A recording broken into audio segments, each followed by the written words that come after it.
And now, you're tuned in to RBLR, the home of Tampa Bay's Reveler Sports.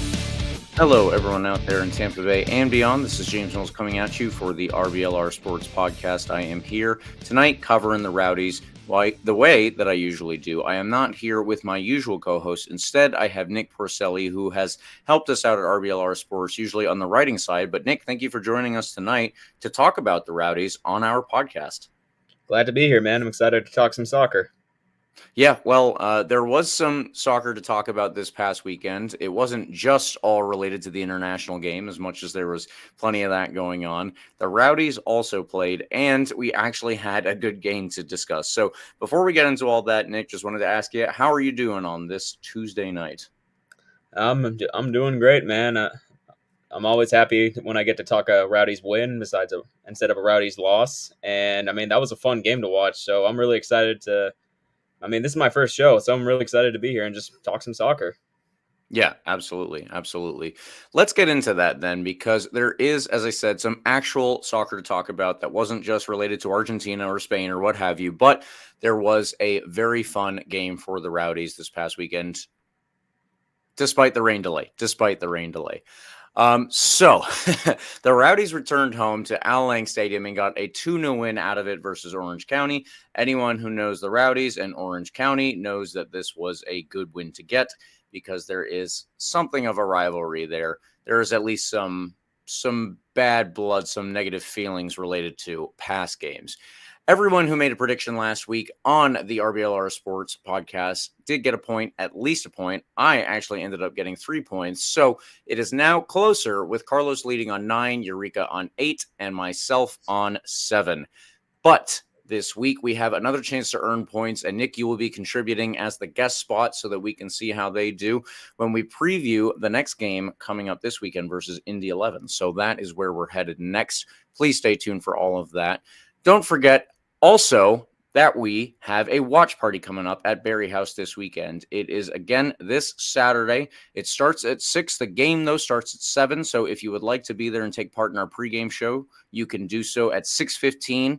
There will be halftime swag giveaways, beer pitcher specials. And again, this is award-winning beer from the Barrie House Beer Company over in Tampa. It is off the Ybor Strip. It's a perfect place to get started for your night. Or if that is not necessarily what you're after, it is a perfect place to hang out when you want to go get dinner before or afterwards, because you should be joining us at the watch party at 7 o'clock. Be there. We will see you at Barrie House. Like and subscribe to us on YouTube. That is where you can comment while we are here live. Unfortunately, we cannot really deal with that on Twitter. That's just the way that it's going. Our producer Eureka has told me that if you do want to comment, I should direct you to the conversation on YouTube. Please join us on YouTube. We appreciate when you can do that.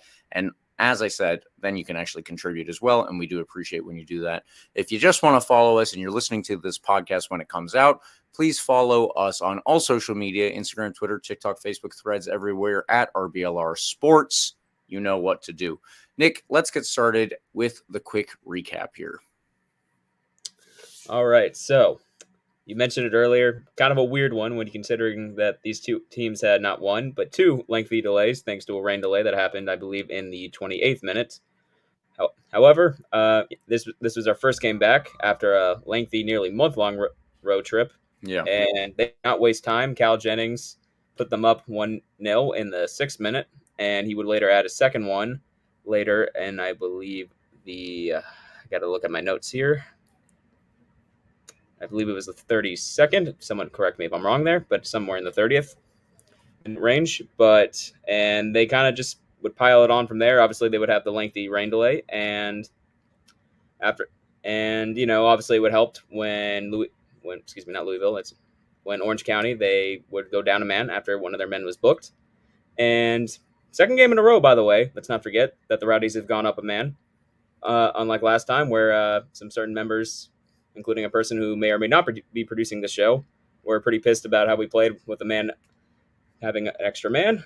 This time, having the multi-goal lead, I thought that they kind of, played a little more back because, no need to, put on extra pressure when you're already up by so much. But they still had some great chances, including a shot that hit the post in the 76th minute. But ultimately, they the Rowdies, just to put, as I know I'm kind of rambling here, they just were the better team. 21 shots to OC's 5. 8 of theirs were on target. Orange County only had 2 on target. They controlled 57% of their possession. It was, just an overall dominant win. And considering how frustrating that last draw was, it was nice to see him get back in the win column, especially considering Indy 11 tied that's later that week later. So that moves them up into third in the standings. Yes, that is the biggest thing right now. And we are going to have to take that into even bigger consideration coming up this weekend. As I said, we will be playing Indy 11, and we will have the preview for that coming up a little bit later. And that is where the fact that we were able to jump them is going to really come into play, because obviously we want to keep them below us in the standings and continue to climb ourselves. The quick recap included the lineup of Jordan Farr, Jordan Doherty, Freddie Kleeman, Aaron Guillen, Pacific Nyongabire, Lewis Hilton, Nate Worth, who got his first start ever for the Rowdies. Very big, very cool news right there. Eddie Manjoma, Cal Jennings, Manuel Arteaga, and Josh Perez all played. There were also 2 debuts in this past game for Nick Skubis before he goes off to college. I was told that after the game that this was kind of a sending off for him, and he is a player that has been training with the Rowdies first team for roughly 2 years at this point, usually on an academy basis. He was actually with the first team here on an academy contract, so that makes sense. And he will be going, if I'm not mistaken, I believe Robbie Nielsen said that he will be headed off to Ohio State, the Ohio State for certain people. So good stuff for Nick Skubis. The other one was Zane Bubb, another UCF alum who joined the Rowdies, and he made his debut this past weekend. That's perfect for us. There you go. That is perfect for us because we need a lot more depth at the back, and he's a taller player. So if Freddie Kleeman were to go down for any reason, then we have somebody who could actually step into that role and play it relatively well. I think that that is another thing to highlight as we go through this. Quick standings update. Lou City and New Mexico both had a bye week. Kind of a little weird, but in so doing, we were able to jump into 11 and get a little bit closer to Louisville City. They remain top of the Eastern Conference in the league overall with 38 points from 18 games played. Charleston have 37 points from their 19, and we have 32. Indy has 31. On the West Coast, New Mexico have 34 points from their 16 games played. Very good return there. And Oakland have somehow shot up to 29 points. They are level with Sacramento, who actually have 2 games in hand. But whatever the tiebreaker is, Oakland is second out west. So very interesting that they have done so well since they actually got rid of their prior coach. But apparently that is what they needed. Orange County are barely in the playoff spot after their loss this past weekend to us. Questions and analysis time. Let's get into that now. The first half, as we said, included a lengthy weather delay, something that the Rowdies had to kind of play around, but we did really well. We noted already Cal Jennings scored a little while after the original kickoff, and then after the rain delay, we came back and Cal Jennings scored only a couple minutes after that. So how did things play out on the field? Nick, what was your perspective on the first half, and how did you see everything going for us? I saw that they really wasted no time just going out and, I think we've talked a lot about the whole their blood in the water kind of thing. They sensed that they were, like better on offense early, and they took advantage. I really felt like, and you can see this if you ever go back and watch the USL uploaded highlight reel. It is like rowdy shot after rowdy shot, and that's not just in the first half, but it's also in the second half, which we'll go over later. But they did what they need to do, and that's they went up early on a shot by Cal Jennings, which, let's kind of be honest, that probably should have been saved. The goalie was right there. He just happened to get nutmegged, but there you go. But this is a team where I feel like if they go up early or like an early shot goes in, they're on, and it's a lot funner to watch them when they play like that compared to, they have chances, but like it takes them forever to score. How many times have we seen them and they scored like maybe in like, let's say the 86th minute, really late. Instead they go on, they score early, and it just seems like at that point you kind of they just keep piling it on, which you would later see with that second Cal Jennings one. So I just think it was a much stronger offensive performance than they had maybe compared to when they were on the road, which obviously makes sense. They're probably happy to be back, but my overall thing is they did what they needed to do. They went up early, and they just kept on the pressure from there. Yeah, no, I tend to agree with all of that. I think that the Rowdies definitely got back to their usual playing style. This was actually something that I brought up with Robbie Nielsen in the post game. There was, of course, we have all seen the Rowdies struggle on the road. We have all seen them particularly struggle on turf. And as much as that is more difficult to play on than a regular grass surface, I'm personally of the opinion that we should be able to handle that, because whether this is good or bad, I would probably argue bad, but it is just the case that in the USL, a good portion of the games that we're going to end up playing will be played on a turf surface. So you just have to be prepared for that. You have to know that if you cannot play the playing style that you're used to, then you have to have some other way to go about things, and you have to have another playing style, I guess. Maybe that's a plan B or even a plan C, depending on how many plans you have. But they need to have something prepared for when they go to these turf surfaces. So to go to your point, though, Nick, they were definitely better on the attacking side. And I just wanted to highlight a couple of quick figures here. You were already talking about the stats from this game, and I'll reiterate those in a second. But beforehand, I want to go back to the stats from us versus Detroit City. So we had a 66% accurate passing rate when we played,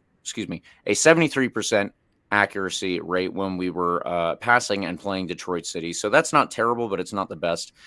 This is where we really had trouble, though. Accurate long balls, 47%, and accurate crosses, 38%. Those are all relatively low numbers, and especially when you consider the way that the Rowdies like to play and how much passing and getting it out wide on the ground and then getting it back into the middle of the field, not the midfield, but the middle of the field is a part of our game. So to go to this one versus Orange County, accurate passing rate up to 83%. So that's a big increase. That is a much better number and something that we would prefer to see every week. Of course, accurate long balls did increase as well, 56%, probably not the number that they would be hoping for. Of course, I'm sure the number they're hoping for is 100%, but that is usually unrealistic. So 56% is a good improvement. Where we did regress maybe a little bit is accurate crosses at 24%, although I do think that the number of crosses that we got off in this game was still higher. So possibly we ended up with more accurate crosses in this game just because of the number.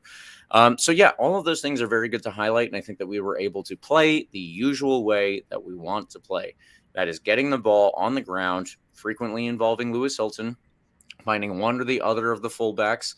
In this case, Eddie Manjoma was on the left, so we didn't have a ton of production going down that left side. He is a much more defensive player. And most of it did rely on either Pacific Nyanga-Bire on the right side or going up through the middle and using Cal Jennings and Josh Perez, who would drop deeper, collect the ball, and then turn so that they could face the Orange County goal and then run at the defenders. But yeah, all in all, definitely a lot of positives to come out of that. And I really think Nate Worth did well as well. Yeah, and let's not forget, for a second, it looked like they nearly could have gone up 3-0, well, 2-0 at that time, but because I believe it was Ortega right after the Cal Jennings goal. He looked like he had scored, but unfortunately was called offsides. Yes, right. And that's just kind of my other big takeaway. It's another one of those games where it's a 2-0 win, but when you look at like all the great chances they've had, probably could have been a lot more. And it's kind of ironic that one of their goals, which I mentioned earlier, came from But again, I still think the goalie should have made the save, but instead he let it go between his legs. But you know what? As a Rowdies fan, it's kind of nice to see the team have that luck every now and then. So, yeah, they say that the good teams are the teams that can win even when they're not having a good game. And this was a good game, but a lot of that saying comes from luck. And you could say in this sport, as well as many others, that you create your own luck. And I think the Rowdies really did that a lot better this past weekend because we were the dominant team and we were able to put so many chances on target. As you've already stated, that's probably not a goal that we're going to see very frequently this season. That might be the one time that we see a goalkeeper let it go between their legs like that. But Cal Jennings also pointed out in the after game press conference that if you don't shoot, you don't even get the chance. So at least you put it on target. You give yourself a chance to put it into the net. And that one happened to actually squeak through. We'll take it, folks. Yeah. And now with that, he is up to 11 goals on the season, which ties him for second most in the league, only behind, and I hope I don't mispronounce this guy's name, Nick Marjanovic of the Charleston Battery, who has an incredible 16 goals, but still, and it's all, but still, he's up there. And also nice to see him score, considering he's been on a bit of a scoreless drought since they went on that long road trip. So nice to see him get back to a scoring ways. Yeah, the road trip didn't really help a ton of players there, but I'm glad that Cal Jennings, obviously, he was looking to get the hat trick too this past weekend. I think that he was very close a couple of times. It's unfortunate that those didn't go in. You already mentioned Manuel Arteaga's very good chance there, and I think that he was closer on a couple of other occasions, including a free kick that I don't remember exactly when, but it was late on in the game. It was close to stoppage time. So everywhere we piled on Orange County where we could. I think that by the time we got to the second half, because we had already had that long rain delay that was almost as long as a half of soccer in and of itself, Orange County was just kind of over it. They were sick of being there, and it seemed to me at that point like they were a little bit complacent and they were ready to concede more goals. Unfortunately, we did not add to our tally. That's fair enough. We did get the win after all, and 3 points is 3 points. But other than that, in the second half, what did you see, Nick? I thought that we were still playing well, but I don't think that it was quite I don't think that either team had the exact same energy in the second half that they did when we started. No, and I mean, can you blame them? They probably were thinking by the time, especially later in the second half, they probably thought at that point they'd be in the locker room getting ready to go home. Like, long rain delays can do that for people. And it's got to be tough, especially I love Al Lang, but let's be honest, it's probably not the best place to be chilling for an hour just waiting to get back out on the pitch. And having two lengthy, delays, that's got to take a lot out of you. And not to mention, let's remember, Orange County at that point, for most of the second half, they were playing a man down. So, when you look at it without that context, it just kind of looked like the Rowdies had called off the Dogs, even though they still had some great chances. Like, I think I think they had a shot that went off the post sometime kind of close to stoppage time. I don't know if it was off a free kick or something. Yes, that's right. But, Orange County's only sign with life was kind of like that one play they had where their shot hit off the post, kind of off of a bad pass. But that was kind of like their only real highlight of the day. But it was really just, again, the Rowdies still being the more dominant team. I mean, really what it showed was when you were showing, we were talking earlier about the standings. Rowdies are fighting for a top spot in the conference. And then you have Orange County who's fighting to, just stay in the playoff race. And so those are two different tiers of teams. And you saw that when they played. But, so again, it was kind of a repeat in the second half in the sense of the Rowdies were the more dominant team, but it was just less dominant because obviously there was less highlights. And I just think that's just probably because the weather delay and then having to go into halftime probably took, a lot out of them. Yeah, I mean, I will point out as well that it took something out of the fans when I went back out for after the rain delay, and then in the second half as well. The numbers were significantly lower, and that's unfortunate because I'm sure every player would like to play in front of a full stadium, in front of a full fan base, but it is hard when people have families and such, and they don't know even when the rain delay is going to, or excuse me, it wasn't a rain delay, but the lightning delay, they don't know when that's going to be over. So if your whole family is there, if you have younger kids, I can't imagine just standing in the concourses in that stuffy heat with a bunch of people crowded into your area.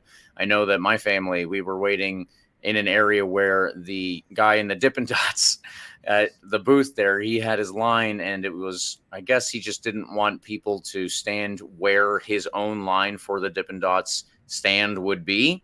And we were there without realizing that we were in what the line actually was. So eventually he was trying to be nice about it, but eventually he made us move, and other people came in and filled afterwards the same area because they didn't realize, just like we did not realize, that that's where the line was. So I can understand why people would definitely want to leave under those circumstances, but it probably did impact things as the game went on. Yeah.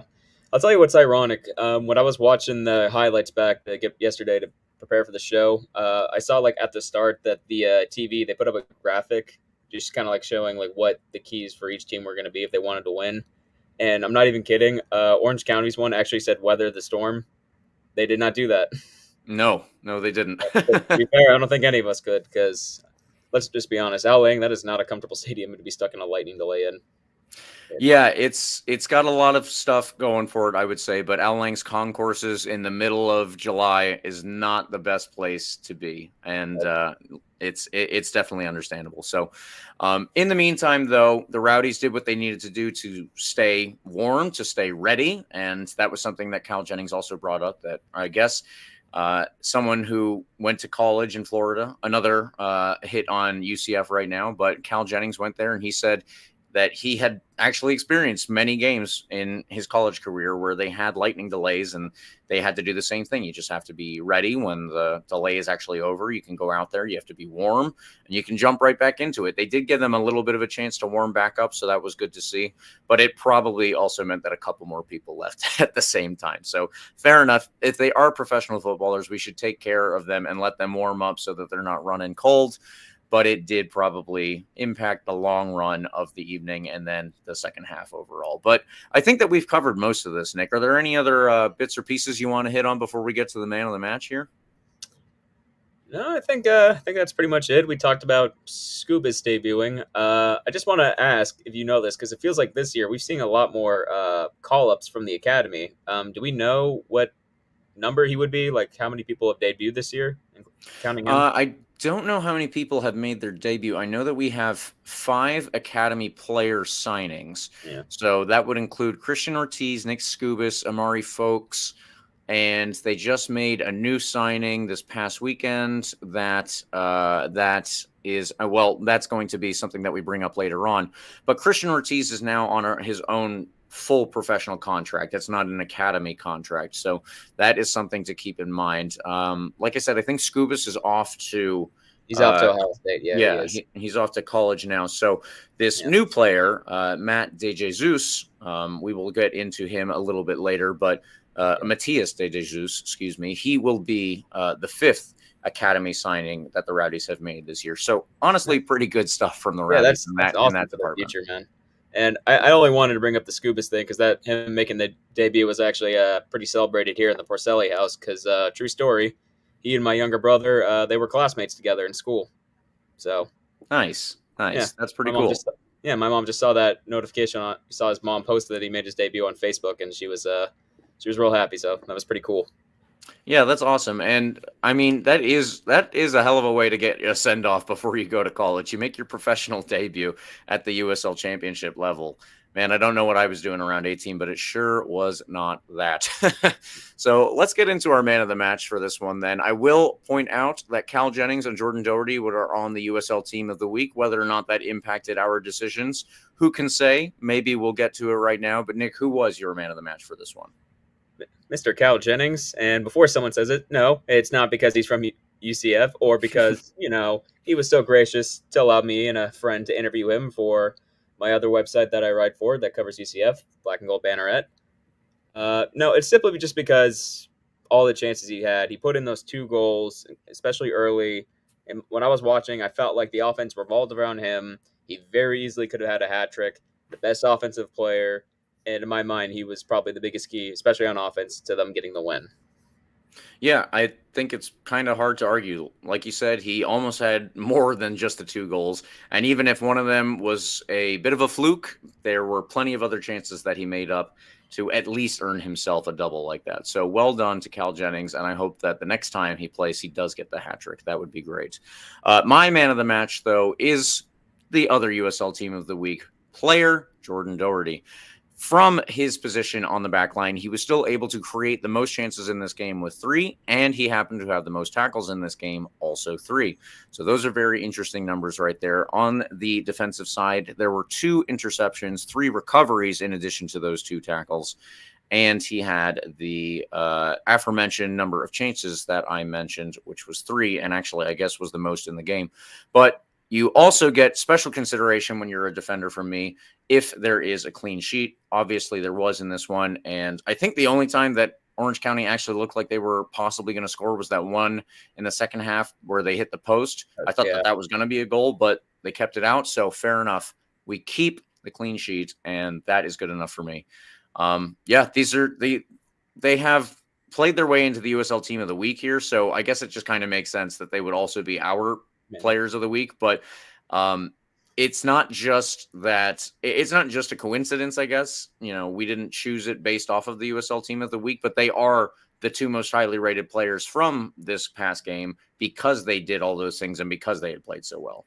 Yeah, you basically just picked the best defensive player, and I picked the best offensive player. Nothing more to say about that. Yeah, exactly. All right. Well, I think that we have covered most of the Orange County review that we need to do, but we need to hit on one more thing before we actually get into our preview versus Indy 11. Please, folks, tell me if you haven't heard this, but we have a short notice for a watch party coming up this weekend on Saturday, July 20th. Make sure you get yourself to Barry House off of the Ybor Strip at, like I said, 7 p.m. That's when it starts. For this watch party, we will be playing Indy 11. It is a huge game for us in the standings. We're going to get into that in just a second. So let's cheer on the boys from here in Tampa. Specials, swag giveaways. Of course, you already know that that's coming. Do you want swag? Do you want beer specials? Do you want award-winning beer in those pitchers that they have at Barry House? All of that can be yours at Barry House this weekend at 7 p.m. Please join us for a very good game. Now, let's get into the preview here. Like I said, the Rowdies are playing Indy 11 in Indianapolis, so we will have to watch it from Barry House. Just letting everybody know again. Indy have been in incredible form, although they did draw back-to-back games in the USL against Rhode Island and Loudoun. It should be noted, though, those two games were around a 2-1 win over Atlanta United in the Open Cup. That is obviously the game that they were more focused on over this past 2-week period.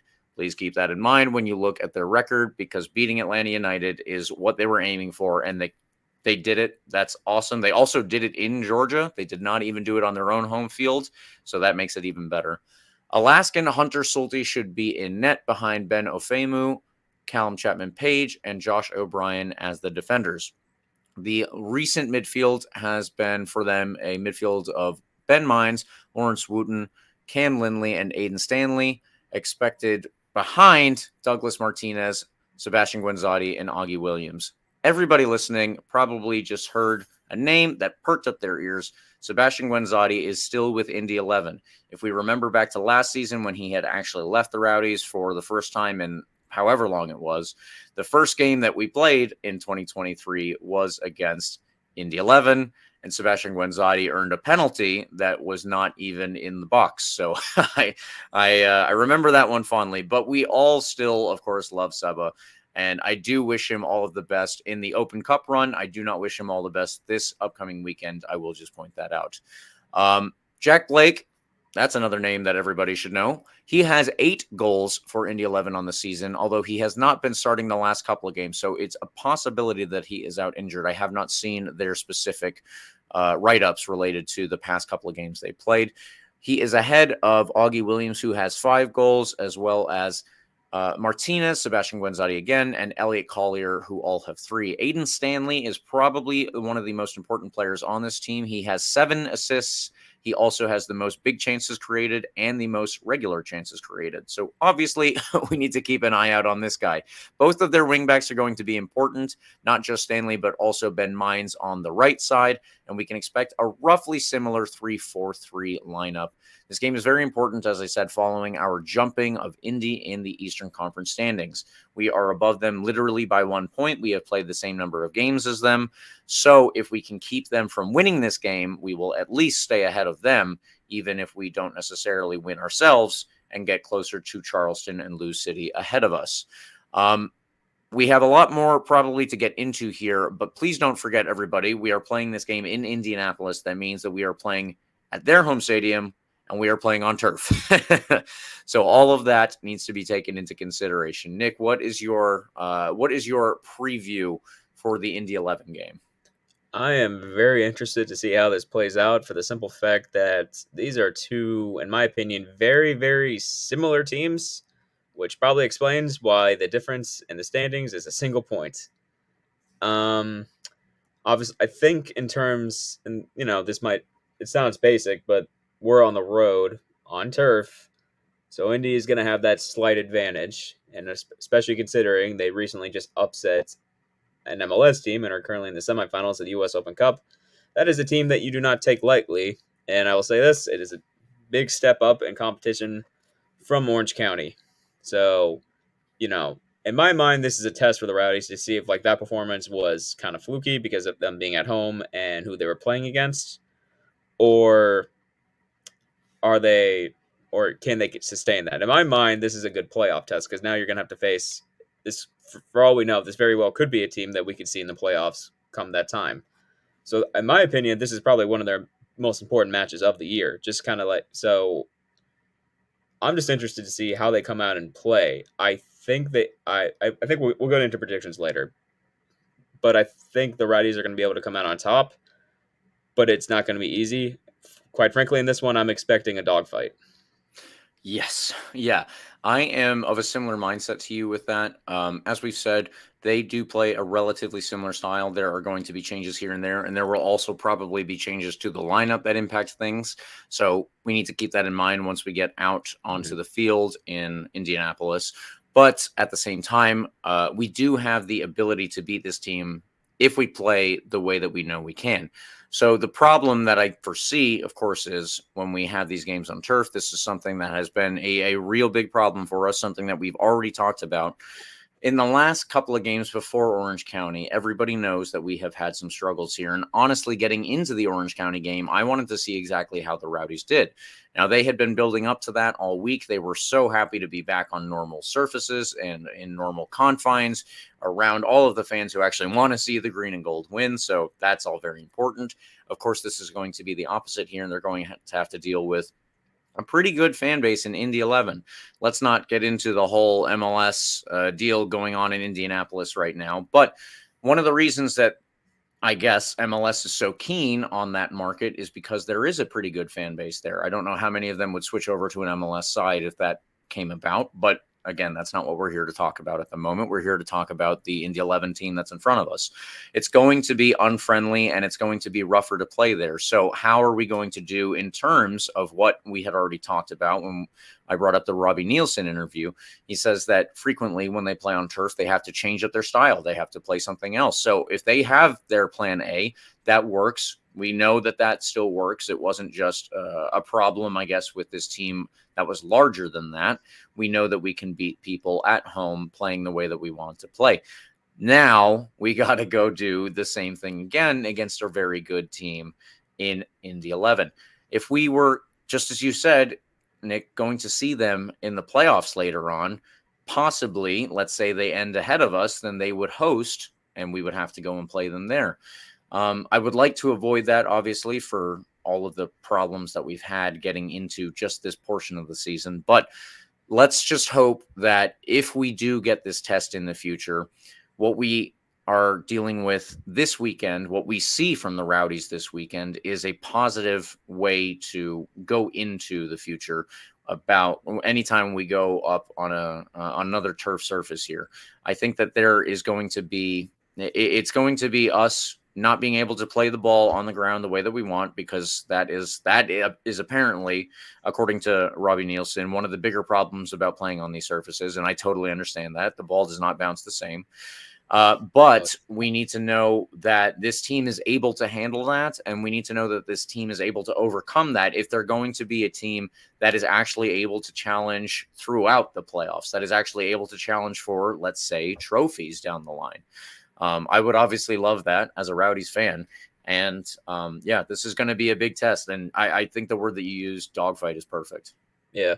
One important thing I want to note too, when it comes to Indy playing at home, though, while good, the record isn't eye-popping. I believe they are 4-3-2 at home. So yeah, so they only had 2 matches where they didn't come away with the points. But their win to draw ratio is not that large, and it shows that a lot of teams can come in there and kind of compete. And I think we're going to see that when they play. Like, going into this, I'm going to be honest. If the Rowdies don't at least come away with a single point, that's not good in my opinion. They should at the very least be able to come away with a single point, if not a win.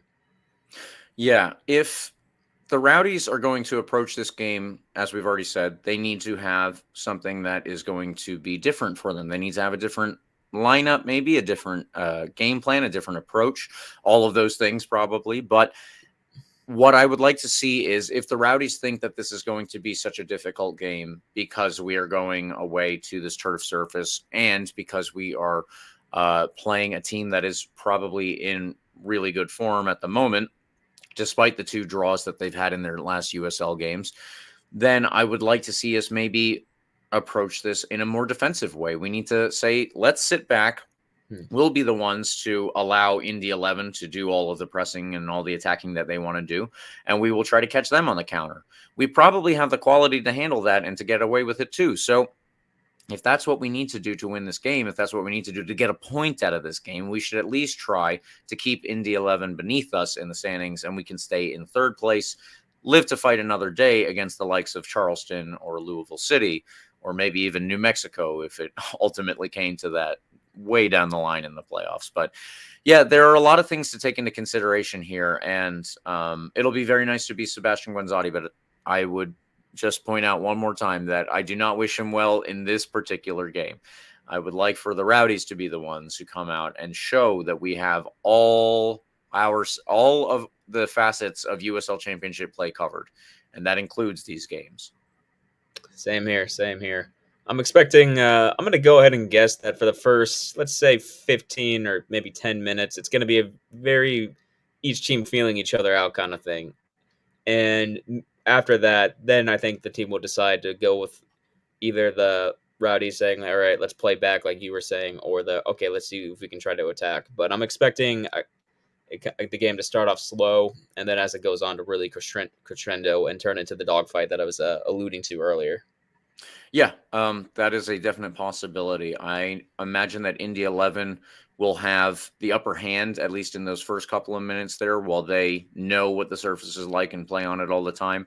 So that would be the only thing that I would possibly have in mind for arguing that. But I do think that the Rowdies will at least be able to shut up shop for those first 15 minutes. The first 15 minutes when you're getting yourself into a game, when you're getting yourself up to 95, 96, 97%, focused, dialed in, all that stuff, then you can at least sit back and make sure that the other team does not score on you. So let's get through that much first.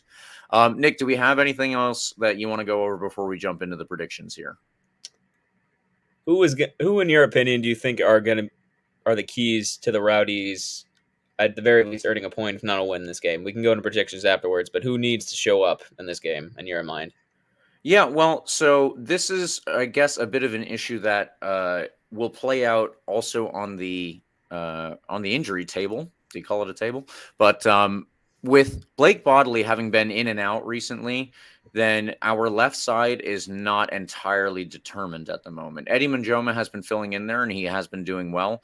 But as I noted, he is a little bit more defensive when he's on the left side because he is naturally right-footed, of course. So that doesn't allow him the best opportunities to get himself down the wing and then get a cross back into the box, just because he might not trust himself as much to get the cross in as he would from the right, of course. So if Blake Bodley is back from his injury, then that would, of course, impact things and allow us to consider what the right side would look like. If he's not, then I think we can all expect Pacific Nyongabire to continue to start at the right and Eddie Manjoma to continue to start at the left.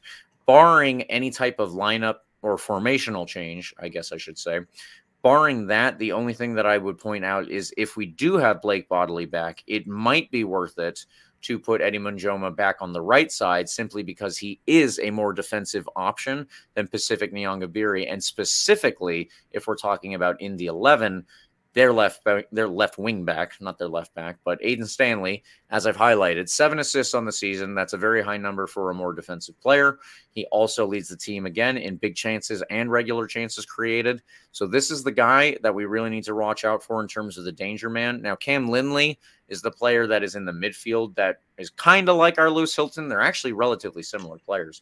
If we can shut him down when we don't have possession and we are the team that's pressing, that will be good. But Aiden Stanley is the one that we really need to watch out for. And that's why I'm kind of thinking that a more defensive-minded option at the right wing back spot might be better. So this will, of course, depend on Blake Bodley being back, unless we want to put somebody else in the left wing back spot. I would be surprised if it's anyone other than Blake Bodley or Eddie Manjoma. But otherwise, yeah, if we can shut Lindley down, that's good. If we can shut Aiden Stanley down, that's going to be all the better. Yeah, I would agree with you on that. I mean, again, the UCF fan wants to say Cal Jennings, our star offensive guy, he's got to show up. But to be honest with you, I agree with your whole. This is really about the team's defensive performance. So everyone you just listed, I think they're the most important people. And I would also add Farr, the man in net, on there because something tells me, especially considering they're on the road and this team's history on turf, that we're going to need him to make a couple really huge saves for us in this game. Yeah, I wouldn't be surprised if either he or the post being very important to us is the way that we actually get out of Indy 11 with a point. So we will see how it goes. Now, let's jump into the predictions here. And I will just say Carlos has sent us his prediction for the upcoming game. It is a 1-1 draw. Eureka, the producer, has put in his as well, and he has predicted a 1-0 win. So that is very positive from Eureka. Nick, I will turn it over to you before I go into mine. Not copying Carlos, but I'm going to agree with him, and I'm going to go with a 1-1 draw. I just feel like the team is, like you said, going to play a little more defensively, and they're so even, though. I think both teams are going to break through early, and then, maybe they'll trade some chances, but eventually it's going to turn into one team kind of playing a little more defense than the other, being a little more conservative, not taking as many chances. And I think that's just going to even it out. And the Rowdies will, at the very least, just be happy to take 1 point on the road. So I think that's what's going to end up happening. Yeah, I wouldn't be shocked if that's the way that it ultimately turns out. I probably wouldn't be too upset. Of course, we can see what the circumstances turn into. And if the Rowdies get another opposition player sent off and they don't go and win, then I might be feeling a little differently.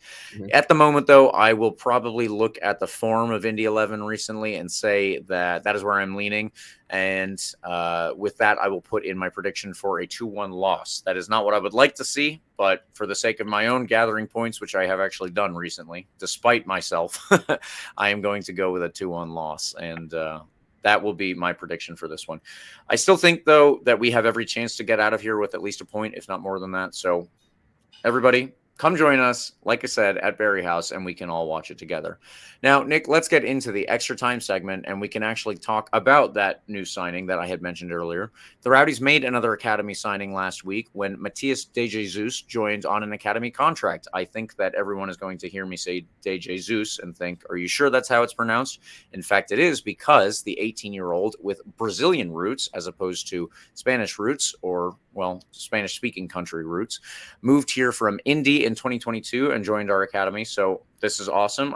This is something that Robbie Nielsen has really highlighted as one of his goals, to make sure that we get to be a bit of a younger team, at least with the addition of academy players. Christian Ortiz, of course, has signed his first professional contract. We already mentioned that. But this is more movement in that way, in that pattern, more movement down that road to actually making ourselves a full pathway into the professional game. And I think that that's very important. I'd agree. I was kind of leaning in that earlier when I was talking about Scubas getting called up. This is something that's going to help this team in the future.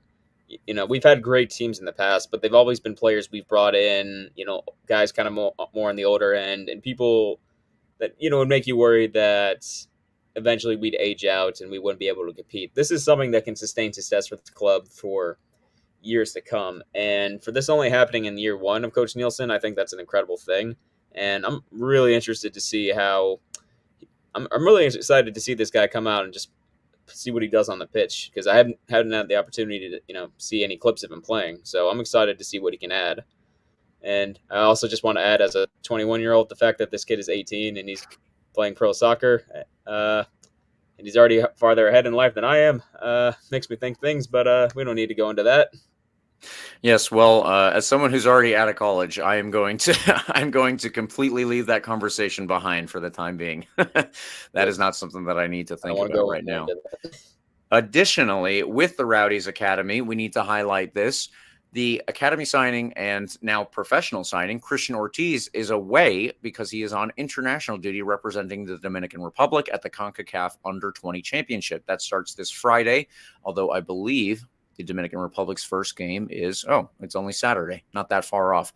Either way, please tune in if you can. I will be watching those games as much as I can. Christian Ortiz playing for the Dominican Republic is awesome.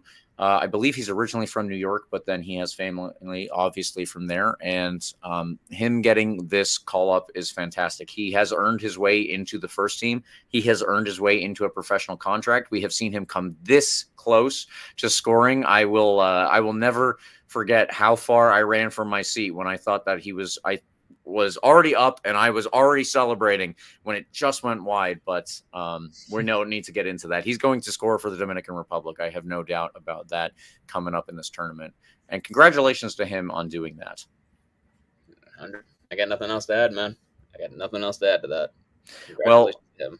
Yeah, we wish him all the best as well as all the other players down there. But having a Rowdies connection at the CONCACAF Under-20 Championship is pretty cool. Further congratulations are necessary, and they need to be sent out right now to Spain and Argentina on their Euro and Copa America wins, respectively. Fantastic team, fantastic tournament. In both instances, I would say that there were a couple of weird things that I would complain about in terms of the refereeing. Mostly it was better at the Euro, although not in the Scotland versus Hungary game. I'm not going to get into that right now. There was a lot worse refereeing at the Copa America, in my opinion. I'm not going to get further into that now. But I think at the end of the day, probably the two best teams won each tournament. 100%. Can't debate that. Spain's got a bright future considering they got a 16-year-old playing who's already one of their best players. Yep. And what a run by Argentina. Like all those major trophies in that little amount of time. They're establishing themselves as probably one of the greatest run in international football. That's incredible. I feel like we need to talk about what happened before the Argentina match, though. Do we want to say, you have any thoughts on that? I mean, I'll tell you, it doesn't look good for the World Cup being hosted again in Miami and in America in just under 2 years' time. That is not the best start for us. Oh my god, man, those videos. It's insane. I saw the initial report. People are like just trying to like run in, This has happened in football, unfortunately. It happened at like the Euro 2020 final where English fans try to storm into the Wembley. But then you're seeing videos of people climbing into the air duct. Yeah. Like, that's insane. And in a weird way, I kind of respect that. Like, you love it that much. You're just trying to find any way to get in. But, I mean, it's insane. They have to make changes to prevent that from happening. It's not a good look on them. It's not a good look on the South American Football Federation, who was in charge of running that match. Yeah. I think for a lot of people, that kind of overshadowed the game. And that's such a shame because, what an accomplishment for Argentina. And what was a pretty good game.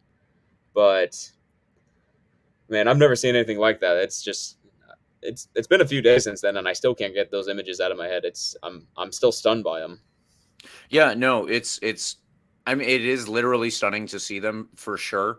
The only thing that I would also say is that if this is the security problem that we're having for Copa America, it's not the first one that we've had at this Copa America. There was also the problem of all the Uruguayan family members apparently sitting in amongst a bunch of fans where they were possibly attacked, leading up to the Uruguayan players getting into the stands to physically protect their families with fists and their feet. That's crazy. I cannot believe that a situation like that has occurred in 2024. It's like surprising that there are things that are so disorganized at this level. And this is not to cast aspersions on anyone, but CONMEBOL has had to deal with crowd trouble in the past. These are heated rivalries between teams that know each other extremely well because it's only the 10 teams down in South America. They play each other all the time. All of the fans kind of hate all of the other fans. I get that from my own point of view, but you still cannot allow situations to occur where these security failures are popping up in multiple different places and in multiple different ways. And the head of the Colombian Federation being arrested as well for assault or battery or whichever it was during that game. It's just it's not a good look for so many different people involved. No, 2 years to the World Cup, gotta figure it out because that cannot happen. Because let's not forget how many, like, you guys saw how expensive those tickets were, right? And so many of them either they couldn't get to their seats because of the overcrowding, and some people couldn't even get in the stadium. That's just not fair. And I hope those fans got refunded the ones they didn't get into the stadium, but I don't think they will be because this thing was such a just a huge mess. But that kind of stuff can't happen, especially like this is a soccer game. It's supposed to be fun to watch. It should not Exactly. be. People should not be getting crushed to death. Yeah, That should exactly. not be happening. And of course, it should be noted as well that this was a Copa America game, and not that Copa America isn't very prestigious and doesn't have a lot of history and everything, but the biggest tournament in the world is the World Cup. So there are going to be people who are probably wanting to get into those games even more than they wanted to get into this one. Oh yeah, All It's things to take into probably consideration. the most prestigious event in the world, if not number one. So yeah, if this was a World Cup game, I can only imagine the chaos that would have happened. Yeah. I don't think that Hard Rock Stadium would still be standing. No, and they already dealt with apparently quite a bit of physical damage to the stadium. So, yeah, that's another thing to Oh take yeah, there's into photos of like consideration. elevators being like destroyed. Oh my, I just can't believe it. I'm even seeing rumors that apparently some fans try to get in through the sewers. Oh, geez. I know. You gotta really love soccer to do that. But oh my God, I don't Yeah, know. that's I some. wanted to bring that up, but I don't know how to respond to that at the same That's some. time. It's always sunny in Philadelphia level stuff going on there. That is definitely something that they would do in an episode to like I Yeah. don't know into like an Eagles game or something. But with those two tournaments now ended, we turn our attention to the Olympics, where both the men's team and the women's team are taking part for the U.S. Carlos is usually here to bring up the Ecuadorian side, but I don't believe Ecuador has qualified. I don't remember off the top of my head, but at the meantime, the Olympics, like I said, that is where we turn our heads. I assume that it is the women's team who will be most likely to get anywhere near a podium, and I certainly hope that they do. The men's team, maybe not, but if they can turn in a better performance than the senior men's team at the Copa America, then we'll all be happy about it, won't we? I need a better performance than what we did at Copa, so I'm just begging, just win a couple more games and don't lose in that fashion. Yeah, that would be embarrassing to have it happen twice in one summer. But folks, that is where we're going to leave it with one more reminder that you need to join us this weekend at Barrie House. Again, the game is 7 p.m., but we will be there at 6 with a pregame show at 6:15. There will be a halftime swag giveaway as well as beer pitcher specials, award-winning beer from Barrie House Beer Company, and I will tell you it is very good. They have options for everyone. I am the kind of person who likes dark beer personally, and it sucks for me when we go to different breweries around, and they mostly, during this time of season, only have IPAs because most people don't want to drink dark beers when it's 150 degrees outside. I understand that, but I still like a dark beer, and Barrie House does have them. It's also not as hot inside as it would be, so that I don't even want to drink a dark beer. So just keep all that in mind and come get some halftime swag from our giveaway while we all cheer on the Rowdies from Tampa. That is the last time I will remind you, but you will see it also on our social media. Speaking of social media, you can follow us on Instagram, Twitter, TikTok, Facebook, Threads, anywhere that you are, we are as well at RBLR Sports. What about you, Nick? Where can they get you? You can find me on Twitter at Nick Porcelli2 and on Instagram at NP Sports. All right, perfect. And I am mostly on Twitter at this point. I am at RBLR James K. Please follow me there if you would like to get at me. You can do so and tell me why any of my takes on the Rowdies are wrong. I hope they're not. Hopefully you agree. But hey, we gotta drive content somehow. We gotta drive engagement, folks. Like and subscribe to our podcast. You can get the full experience, of course, on YouTube, which is where we would ask that you join us if you can. If not, no problem, because we are also on Spotify, the iHeartRadio app, Apple, and Google Podcasts. Wherever you are, we are there too. For one more week and one more Rowdies win in the bag, and hopefully another one coming up on the road, on turf. Come on, you Rowdies.